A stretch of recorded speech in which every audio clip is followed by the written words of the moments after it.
24 फरवरी के बाद से कोई दिन ऐसा नहीं गया जिस दिन अतीक अहमद से जुड़ी खबरें ना आई हों। इससे पहले भी मैं आपको सिलसिलेवार ढंग से बता चुका हूं कि कब क्या हुआ, लेकिन अब जो खबर सामने आई है वो हैरान करने वाली है, क्योंकि बात दो नाबालिगों की है। दरअसल उमेशपाल हत्याकांड के बाद से अतीक अहमद के दो छोटे नाबालिग बेटे गायब हैं। हालांकि पुलिस का कहना था कि दोनों सड़क पर घूमते पाए गए थे और उन्हें बाल संरक्षण गृह में भर्ती करवा दिया गया, लेकिन बाल संरक्षण गृह से खबर मिली कि वहां अतीक के दोनों बेटे नहीं हैं। ऐसे में सवाल उठता है कि अतीक के बेटों को धरती खा गई या आसमान निगल गया। नमस्कार, एनएमएफ न्यूज देख रहे हैं आप, मैं हूं आपके साथ अभिषेक पुंडीर। राजूपाल हत्याकांड के मुख्य गवाह उमेशपाल की हत्या के बाद आरोपी माफिया अतीक अहमद के दोनों नाबालिग बेटों पर सस्पेंस बरकरार है कि आखिर दोनों कहां हैं। पुलिस ने बताया कि दोनों को बाल संरक्षण गृह में रखा गया, लेकिन उनकी मां शाइस्ता के मुताबिक दोनों वहां नहीं हैं। अब सवाल उठता है कि दोनों आखिर कहां गए। यहां यह भी जान लेना जरूरी है कि प्रयागराज के धूमनगंज इलाके में 24 फरवरी को उमेशपाल की गोलियों से भूनकर शरेआम हत्या कर दी गई थी, जिसमें उमेशपाल की सुरक्षा में तैनात 2 पुलिसकर्मी भी शहीद हुए थे। हत्या के मामले में अतीक अहमद के पूरे परिवार को नामजद किया गया था और साथ ही कुछ अज्ञात लोगों के खिलाफ भी एफआईआर दर्ज की गई। हत्या में शामिल 2 बदमाशों को पुलिस एनकाउंटर में ढेर कर चुकी है, जबकि एक पुलिस की गिरफ्त में है और बाकी लोगों की तलाश के लिए टीमें बनाई गई जो देश के अलग अलग राज्यों में दबिश दे रही हैं। हत्याकांड का मुख्य आरोपी माना जा रहा अतीक का बेटा असद पुलिस की पकड़ से अभी भी दूर है, लेकिन सवाल यह है कि अतीक के दोनों नाबालिग बेटे कहां गए। इसलिए विपक्ष भी बीजेपी सरकार को घेरने में लगा है। अतीक की पत्नी शाइस्ता ने बताया कि वारदात वाले दिन यानी कि 24 फरवरी को ही पुलिस ने अवैध तरीके से उनके दोनों नाबालिग बेटों को उठा लिया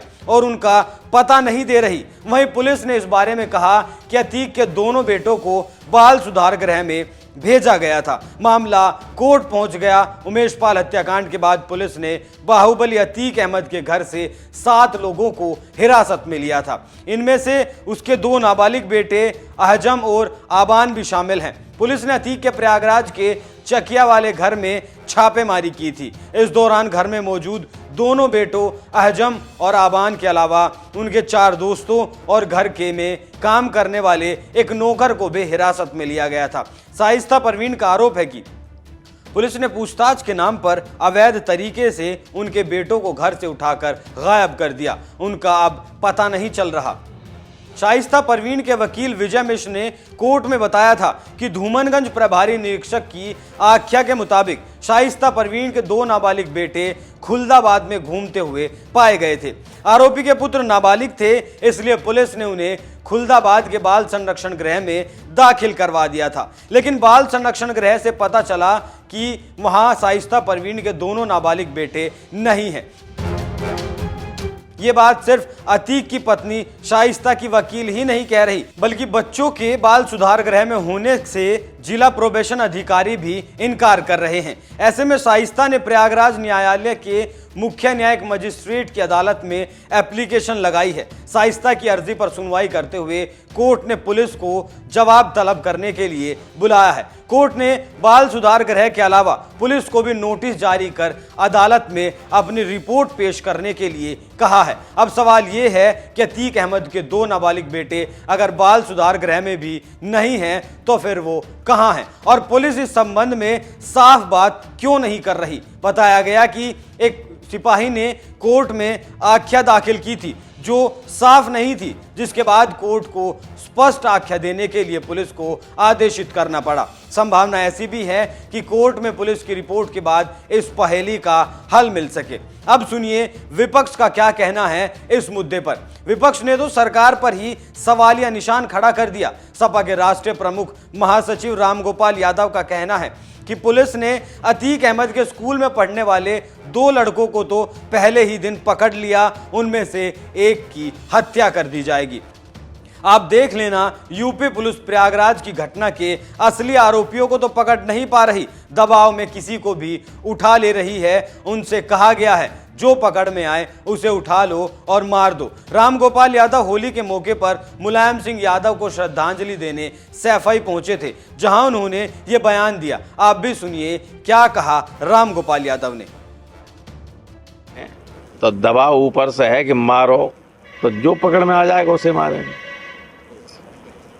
अभी तो अतीक के लड़के को पकड़ ले गए पहले ही दिन, 2 लड़कों को पढ़ने वाले, उनमें से एक की हत्या हो जाएगी एक आध दिन में, आप देखिए। जबकि संविधान हमारा आदमी को जीवन के अधिकार का मौलिक अधिकार देता है। किसी के जीवन को आप ले नहीं सकते विधि सम्मत तरीके के अलावा, और कोई रास्ता नहीं। सीधे पुलिस से एनकाउंटर हो कोई मारा जा सकता है, लेकिन पुलिस पकड़ ले उसके बाद एनकाउंटर करे, ये तो दंडनीय अपराध है। आज नहीं तो कल जब कोई दूसरी व्यवस्था बनेगी तो ये जो फर्जी एनकाउंटर करने वाले लोग हैं, नेता सब बच जाते हैं, अधिकारी फंसते हैं। इन पे हत्या का मुकदमा कायम होगा ही, पहले भी हुए, एक बार नहीं दर्जनों बार हुए।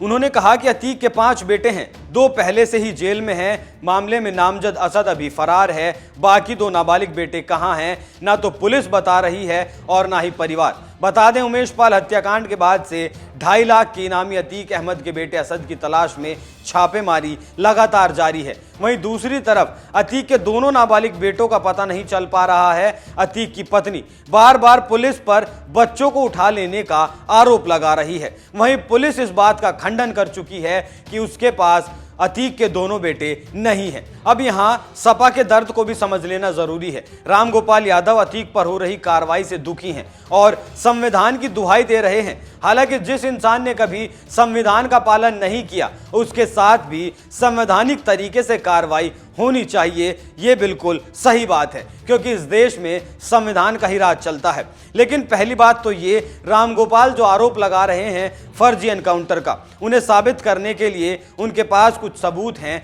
या आरोप बस हवा में लगा दिए गए। सरकार पर ऐसे बिना सबूत के आरोप लगाना एक गंभीर विषय है। और दूसरी बात, अतीक जिस बुलडोजर से आज कांप रहा है, कभी वो उस बुलडोजर का इस्तेमाल खुद किया करता था। ऐसा कहा जाता है कि उस दौर में उसने किसानों को धमकाकर जमीनें खरीदने और अपने गुर्गों के जरिए अवैध प्लॉटिंग करने के साथ ही इन लोगों के मकानों को गिरवाकर भी अपना आतंक कायम करने की कोशिश की थी। अतीक ने कालिंदीपुरम में 3 ऐसे मकानों को बुलडोजर से ढहवा दिया था, जिनमें लोग रहते थे, 3 परिवार रहते थे। तब पुलिस ने अतीक के खिलाफ कार्रवाई तो दूर की बात है, ये तक नहीं पूछा कि उसने ऐसा क्यों किया। दरअसल कालिंदीपुरम कब्रिस्तान के पास लोगों ने अतीक से जुड़े भूमाफियाओं से जमीन खरीदी, मकान बनाकर वहां रहने लगे। 2016 में एक दिन बुलडोजर के साथ कुछ दबंग आए और तीनों परिवारों को मकान खाली करने के लिए कहा। यहां रहने वाले लोग समझ नहीं पाए थे कि उन्हें बाहर क्यों निकाला जा रहा है। मकान मालिकों ने टोका तो दबंगों ने जान से मार देने की धमकी दे डाली। अतीक ने वहां खड़े होकर तीनों मकानों पर बुलडोजर चलवाया और उन मकानों को जमींदोज करवा दिया। बाद में पता चला कि किसी ने अतीक से शिकायत की थी कि मकान कब्रिस्तान की जमीन पर बने हैं, लेकिन बुलडोजर चलाने वाले पर अगर अब बुलडोजर चल रहा है तो सपा के नेताओं को दर्द क्यों हो रहा है, जबकि ये बुलडोजर न्यायिक प्रक्रिया के तहत चलाया जा रहा है। आपको बता दूं कि अब तक अतीक के करीब 70 से ज्यादा करीबियों पर बुलडोजर की कार्रवाई हो चुकी है। 58 से ज्यादा उसके गुर्गे बुलडोजर की जद में आ चुके हैं। कार्रवाई ये पिछले 2.5 साल में हुई है।